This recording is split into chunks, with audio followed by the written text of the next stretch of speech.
নমস্কার বন্ধুরা, welcome to Shah legal hub.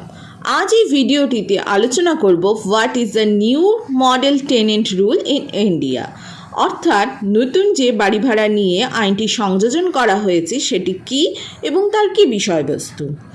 Model tenancy act 2020 নামে যে নিউ টেনেন্সি অ্যাক্টটি যে সংযোজন করা হয়েছে, এই অ্যাক্ট অনুযায়ী আমাদের বর্তমান কেন্দ্র সরকারও কিন্তু সবুজ সংকেত দিয়েছেন। এই অ্যাক্টে দেশের বিভিন্ন জেলার ভাড়াটে মালিকদের অর্থাৎ টেনেন্ট এবং ওনারদের স্বার্থ রক্ষার জন্য বিশেষ কর্তৃপক্ষ আদালত ও ট্রাইব্যুনালও গঠন করা হয়েছে। এইবার আসা যাক এই মডেল টেনেন্সি অ্যাক্ট 2020-তে কী কী রয়েছে। নাম্বার 1, বাড়ির মালিক অর্থাৎ ওনার এবং ভাড়াটি অর্থাৎ টেনেন্ট উভয় পক্ষের সুবিধার্থে কিন্তু এই আইনটি করা হয়েছে। এই অ্যাক্ট অনুযায়ী পূর্ব নির্ধারিত যা রেন্ট এগ্রিমেন্টে নথিভুক্ত রয়েছে তার মধ্যে টেনেন্ট যদি বাড়ি ছাড়তে না পারেন তবে টেনেন্ট প্রথম 2 মাসে তার নির্ধারিত ভাড়া থেকে দ্বিগুণ ভাড়া ওনারকে দিতে হবে এবং তারপরেও যদি টেনেন্ট বাড়িটি না ছাড়ে তবে তার প্রতি মাসের রেন্ট কিন্তু নির্ধারিত যেই রেন্ট ছিল তার 4 গুণ হয়ে যাবে।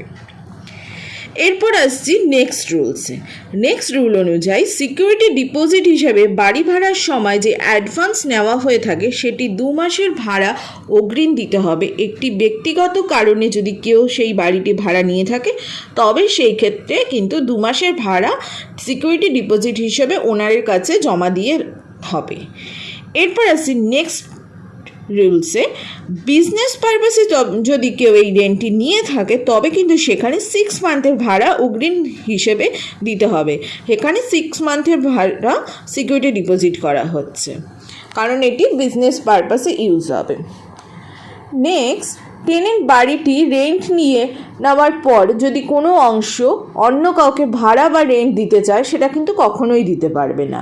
ভাড়া নিয়ে যদি কোনো সমস্যা দেখা যায় উভয় পক্ষের মধ্যে তবে সেক্ষেত্রে ওনার কিন্তু কখনোই জল সরবরাহ, বিদ্যুৎ সরবরাহ এই সমস্ত জিনিসগুলো বিচ্ছিন্ন করতে পারবেন না। নেক্সট, ওনার যদি সময় মতো সিকিউরিটি ডিপোজিট ফেরত না দিতে পারে তবে সেই ক্ষেত্রে ডিপোজিট মানির ওপরে সুদ কিন্তু ওনারকে গুনতে হবে।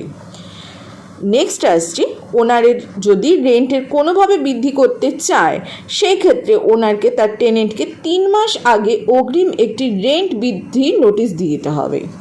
এটি উচ্ছেদের ক্ষেত্রেও সেম রুলস কিন্তু বর্তাবে। বাড়ি ভাড়া সংক্রান্ত কোনো রকম সমস্যা হলে তা ওনার এবং টেনেন্ট উভয় পক্ষ রেন্ট অথরিটির কাছে অভিযোগ জানাতে পারবেন।